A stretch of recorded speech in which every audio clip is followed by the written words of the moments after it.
एकदम मधुर चवीचा मऊ लुसलुशीत आणि कोणालाही आवडेल असा एक मिष्टान्नातील पदार्थ म्हणजे गुलाबजाम. गुलाबजाम बनवणे इतकी सोपी रेसिपी कोणतीही नसावी असं मला वाटतं. खवा आणि मैदा योग्य प्रमाणात वापरला की गुलाबजाम हे अचूकच बनतात आणि झटपटही बनतात. म्हणून मी म्हटलं की त्या इतकी सोपी रेसिपी कोणतीही नसावी. 1 किलो खव्यामध्ये पाव किलो मैदा व्यवस्थित मळून त्याचे छोटे गोळे करून तळायचे. 1 किलो साखरेचा चिकट असा पाक बनवून त्यामध्ये वेलची पूड घालायची आणि तळलेले गुलाबजाम त्यामध्ये सोडायचे.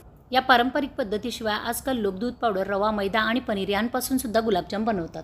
असे हे मस्त चवीचे गुलाबजाम आपण असेच खाऊ शकतो किंवा आईस्क्रीम किंवा एखाद्या पुडिंगसाठी आपण टॉपिंग म्हणून सुद्धा वापरू शकतो. हेच गुलाबजाम आपण कॉकटेलमध्ये अलंकार म्हणून सुद्धा वापरू शकतो. गुलाबजाम हा आशिया खंडामध्ये एकदम लोकप्रिय झालेला पदार्थ आहे, पण हल्ली जगभरातील भारतीय रेस्टॉरंटमध्ये सुद्धा हा पदार्थ मिळतो. आपल्या भारतीय घराघरांमध्ये तर तो सण, उत्सव, लग्न समारंभ आणि इतर विशेष प्रसंगी आवडीने बनवला जातो. पण काही असो, पोटभर गुलाबजाम खाल्ले तरी मन मात्र भरत नाही हे नक्की.